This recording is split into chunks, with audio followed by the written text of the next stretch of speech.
देख रहे हैं नेटवर्क 33 राजकुमार के साथ। तो चलिए बढ़ते हैं आज की कहानी की ओर। गोरखपुर के रेलवे स्टेशन से जब हमारी ट्रेन निकली तो उस वक्त ट्रेन में लोग तो थे, मगर इतने भी नहीं जैसे कि आमतौर पर होते हैं, क्योंकि जिस ट्रेन में मैं बैठा था वो गोरखपुर से ही बनकर चलती है, तो शायद यही कारण होगा। खैर, ट्रेन के चलने के बाद ट्रेन एक के बाद एक स्टेशन क्रॉस करने लगी, वो भी अपने तय समय से। गुजरते स्टेशनों के साथ साथ ट्रेन में लोग भी बढ़ते चले गए और मेरे कोच में भी अब काफी लोग आ चुके थे। फिर अगले कुछ घंटों में कोच में इतनी ज्यादा भीड़ हो गई कि अब सभी लोग एक दूसरे से सटने लगे थे। जिसको जहां जगह मिल रही थी वो किसी तरह से अपने आप को एडजस्ट किए हुए था। चूंकि मेरी तो रिजर्वेशन थी तो मैं तो अपने बर्थ पर ही बैठा हुआ था। हालांकि परेशानी तो मुझे भी हो रही थी, मगर अब किया भी क्या जा सकता था। तभी उस भीड़ में मेरी नजर एक अम्मा जी पर पड़ी जो बहुत ही वृद्ध थी और वो किसी तरह नीचे बैठी हुई थी, मगर वो मुझे बेहद तकलीफ में दिख रही थी, जिसका अंदाजा मुझे उनका चेहरा देखकर हो गया था। और ऊपर से भीड़ भी कुछ ज्यादा ही थी। मैं तुरंत ही अम्मा जी को आवाज देते हुए बोला, अम्मा आप मेरी सीट पर बैठ जाइए। इस पर वो अम्मा जी मेरी ओर देखते हुए मुस्कुराई और अपना हाथ उठाकर आशीर्वाद देते हुए अपना सिर नामे हिलाया। उनके कहने का मतलब था कि कोई बात नहीं बेटा, रहने दो, मैं यहीं ठीक हूँ।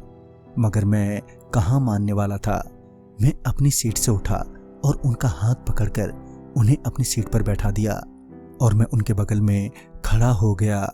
अम्मा सीट पर बैठते ही उनकी आंखें एकदम से भर आईं। मेरे सिर पर हाथ फेरते हुए अम्मा जी बोली, खुश रहो बेटा। पता नहीं उनका वो मासूम सा चेहरा देखकर मेरा भी मन भर आया। उनकी वो हल्की सी मुस्कुराहट में भी बहुत ही दर्द छिपा था जो मैं उस वक्त महसूस कर पा रहा था। खैर, ट्रेन चलती रही और मैं अम्मा के बगल में खड़ा अपनी खाने पीने की चीजें उनके साथ शेयर करता रहा। हालांकि ज्यादातर तो अम्मा मना कर देती, मगर मैं जिद पकड़ लेता तो उन्हें भी मानना ही पड़ता। खैर, उनके साथ मुझे वो भीड़ भाड़ वाला सफर पता ही नहीं चला और शाम होते होते अब ट्रेन में भीड़ भी काफी कम हो चुकी थी। अम्मा के साथ बात करते हुए मुझे ये तो पता चल गया था कि वो सफर को लेकर नहीं बल्कि जिंदगी के सफर को लेकर बेहद दुखी और मायूस हैं। वैसे तो उन्होंने खुलकर कुछ नहीं बोला। फिर जब उनका स्टेशन आया तो वो बोली, अच्छा बेटा, अब मैं चलती हूँ, भगवान तुम्हारी हर मनोकामनाएं पूरी करे। ये बोलते हुए उन्होंने अपने फटे थैले से एक लाल धागा निकाला और मेरी कलाई पर बांध दिया। फिर मेरे सर पर हाथ फेरकर वो ट्रेन से नीचे उतर गईं। पता नहीं क्यों मुझे उनके जाने से बहुत दुख हो रहा था। उनके ट्रेन से उतरने के बाद जब कुछ देर में ट्रेन खुली तो मैं अभी भी अपने हाथ में बंधे धागे और अम्मा को याद कर रहा था। फिर तकरीबन रात के 10 बजे मैं सो गया। मैं अभी सोया ही था कि ट्रेन में किसी के रोने की आवाज से मेरी आंख खुल गई। तभी मैंने अपनी आंखें मसलते हुए देखा तो 2 लड़के बचाओ बचाओ चिल्लाते हुए रोए जा रहे थे और ट्रेन भी रुकी हुई थी। मुझे पहले तो समझ नहीं आया कि आखिर बात क्या है। मैं अपनी सीट से उठा और उन दोनों लड़कों के पास जाकर पूछा, क्या बात है, क्या हुआ भाई? तो इस पर उनमें से एक लड़के ने रोते हुए बोला, वो बदमाश मेरी छोटी बहन को उठाकर ले गए। ये सुनकर मैंने अपने कोच में सफर कर रहे दूसरे लोगों की तरफ देखा। वैसे तो उस वक्त बहुत ही कम लोग थे उस कोच में, मगर उनमें से कोई भी अपनी सीट से ना तो हिला और ना ही कुछ बोला। फिर मैंने कहा कि रेलवे पुलिस वालों को बताओ इस बारे में। मैंने इतना कहा ही था कि बाहर दूर से एक हल्की सी आवाज आई, भैया भैया बचाओ।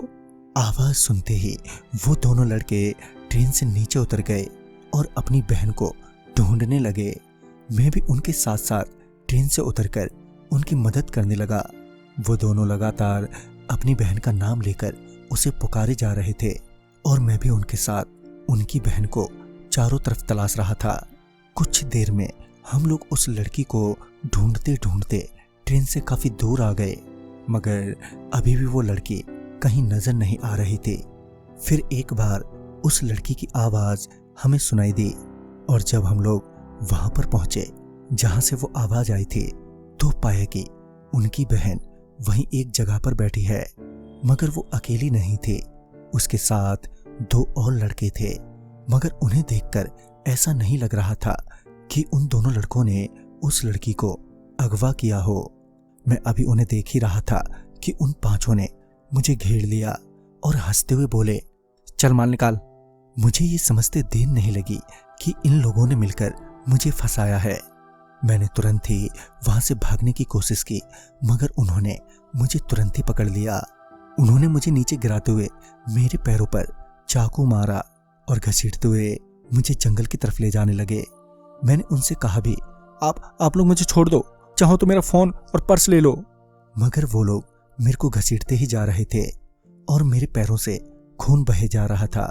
फिर मुझे एक जगह ले जाकर मेरी गर्दन दबाने लगे, जिस वजह से मेरा दम घुटने लगा और मेरी आंखें बाहर आने को थीं कि तभी अचानक ही वो 5 मुझसे कुछ दूर जाकर गिरे और फिर चीखते हुए वहां से भाग गए।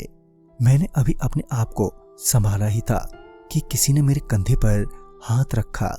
जब मैंने पीछे देखा तो वही अम्मा खड़ी थी और मुझे देखकर मुस्कुरा रही थी। मैं इससे पहले कुछ बोलता कि वो मेरे सर पर हाथ फेरते हुए हवा में गायब हो गईं, पर मुझे उस वक्त कुछ समझ में नहीं आया।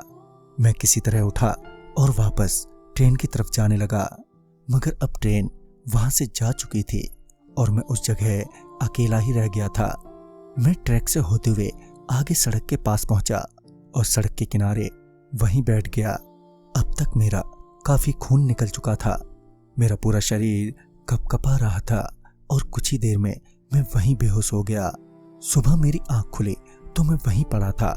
मैं वहां से किसी तरह उठा और आगे से बस पकड़कर अपने घर पहुंचा। वो अम्मा उस रात वहां पर मेरी मदद के लिए कैसे पहुंची और उनके साथ क्या हुआ था ट्रेन से उतरने के बाद, अब ये सवाल मुझे सताने लगा था। अपने हाथ पर बंधे उनके धागे को जब भी मैं देखता हूं तो उनकी याद आ जाती है। तो दोस्तों, इस कहानी में बस इतना ही। कहानी आपको पसंद आई हो तो लाइक शेयर करें और साथ ही हमें कमेंट बॉक्स में जरूर बताएं। तो मैं आपका दोस्त राजकुमार जल्द ही मिलूंगा ऐसी ही एक नई कहानी के साथ। तब तक के लिए बाय एंड टेक केयर।